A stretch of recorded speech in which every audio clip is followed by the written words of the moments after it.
at Birmingham Crown Court. 6 months ago, we brought you Rachel Murray's story. She was 38 stone and was going blind because of her weight. Well, today we've got some good news. After an operation and expert nutritional help, she has lost nearly 16 stone and she isn't stopping there. In a moment, I'll be talking to the man who did the surgery. But first, our health correspondent, Michele Paduano, has been back to talk to Rachel about her remarkable transformation. Rachel Murray making breakfast this morning, but it's not for her. It's for her 10-year-old daughter. At her heaviest, at just 5'3" tall, she weighed more than 38 stone. Lily Ray needed carers. Did you have people who used to have to help at one point? Can you explain what that was like? It's much better because Mummy takes me places and she goes places with me. And I'll cook for you, would you like? Yeah, because I used to cook and now Mummy cooks all the time now. It's like everyone keeps saying, oh, you must be so proud, but I'm still very ashamed and embarrassed of what I put my children through and what they had to see. She's only 10 and it wasn't. I'm very ashamed of what I did. After almost going blind and having a shunt put into her head, Rachel lost 7 stone and qualified for gastric bypass surgery in March. Overall, so far I think it looks doable. Now 6 months on, she's back for a weigh-in. 45.1. Yes.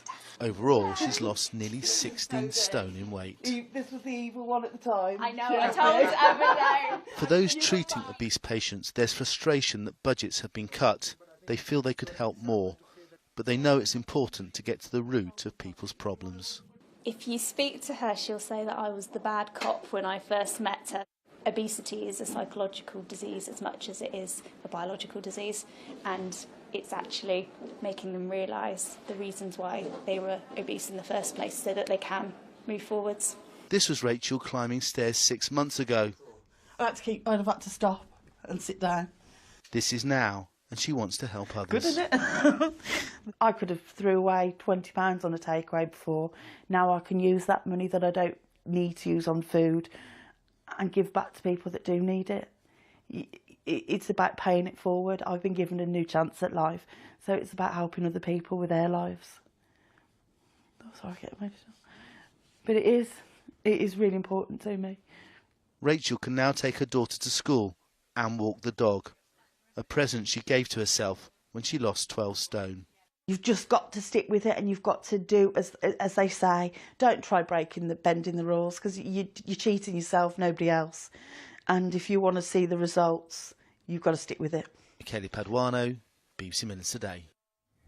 Well, joining me in the studio now is Mr. Rishi Singhal, the surgeon who carried out Rachel's gastric bypass.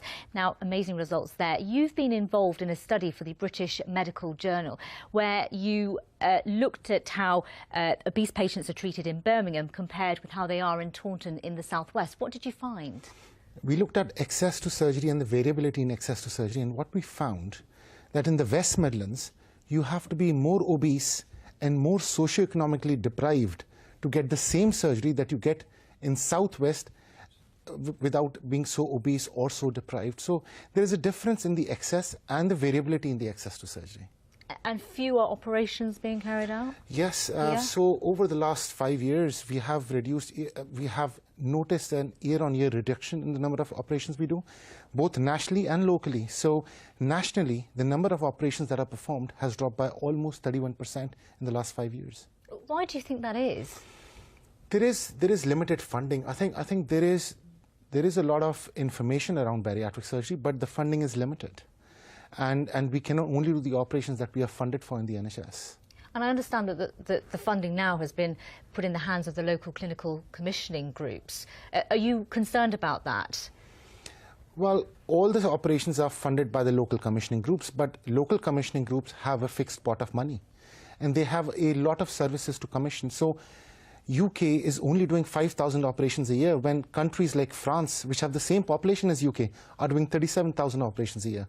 So They are trying to fund, but there is a reduction in funding. There is a squeeze on the public purse, and the amount of operations that we can deliver as a result is much lower. So do you think that Rachel is one of the lucky ones that she was able to get this? I think Rachel is a great patient. She's an example of what we can achieve with this operation, given the right kind of support and help. Thank you very much for joining us this evening to talk about it. A man arrested